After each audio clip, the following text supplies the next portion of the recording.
What's up everyone? Welcome back again to my YouTube channel. Ngayon pag-usapan natin kung paano nga ba mag-coffee business. O kaya yung paano tayo magkakaroon ng kape na business. Okay.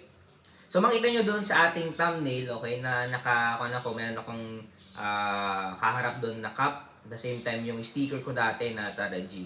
So dati trinay kong maglagay ng Tara G na sticker sa cup. So inisip ko kung karon kaya ako ng coffee business. Kasi yung dati nagtuturo sa akin, yung parang mentor sa ProLife o kaya naman nagtuturo sa akin sa insurance company. Okay, so meron siyang coffee business. Okay, so sa akin ko naman, sa experience ko, okay naman siya if you have a market.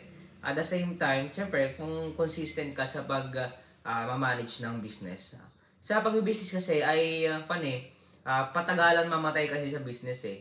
Kasi ang dami naman ng business talaga na paulit-ulit lang kung makapansin nyo, 'di ba? So karinderya, dati pa 'yan eh, sari-sari store, dati pa 'yan eh. Tapos may mga lumalaking business, may mga yumayaman, may mga pumalpak, may mga naluging CCTV business, pero ngayon may mga successful na CCTV business, may mga bumagsak na coffee business, pero yung iba may mga naging successful na nag-coffee business.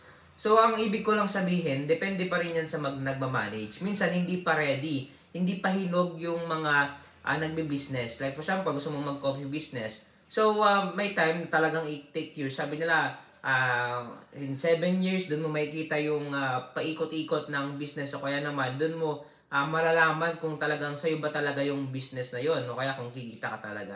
So, sa mundo ng pagninegosyo, it's up to you if you want to be a successful o kaya kung mahaba yung pasensya mo, okay na hindi mo talaga bibitawan yung business na yun. Pero kung talagang malugi na, it's your time na bitawan na. Okay, so kung ikaw gusto mong magkaroon ng business na coffee, meron akong tutorial or meron kaming mga parang seminar, okay, na vinlog ko. So makita mo sa playlist yung coffee business, yun yung paano mag-calibrate o kaya paano gawa ng price, okay? So, paano mag-margin. So, mapapanood nyo. Pero slight lang yon, okay? Konting knowledge lang para lang makatulong sa inyo sa mga gusto magsimula ng coffee business, okay? So, meron kasi tayong coffee na parang, yun, beans, yung gusto nyo gamitin para mas masarap. At saka mapatungan nyo talaga ng maayos at maibenta nyo ng mahal. Okay? So, kung gusto nyo panood yung aking video na magbenta ka ng mahal, okay? Visit lang sa aking sa aking vlog, okay? Kasi andun yung mga tinuro ko doon kung paano nga ba magbenta ng mahal. Para hindi na rin kayo malugi, syempre. Okay, so yun lang. At sana nakatulong to sa inyo. Meron nga pala tayong libro na ginawa.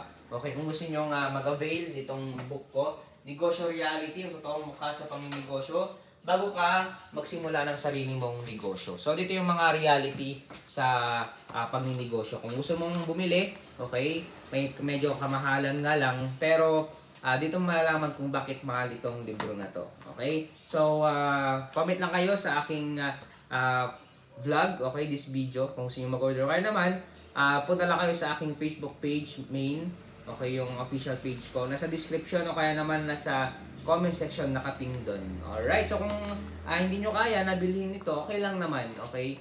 So, yung iba, i-display lang naman to, okay naman, yun, pang support sa ating channel. Para magtuloy-tuloy, syempre, para masustain yung mga vlog natin. Alright, so, salamat sa panonood. See you in my next vlog. At abangan nyo yung mga bagong video dahil ito ay pa-excite ng pa-excite. Alright, so, God bless and ingat-ingat po tayong lahat.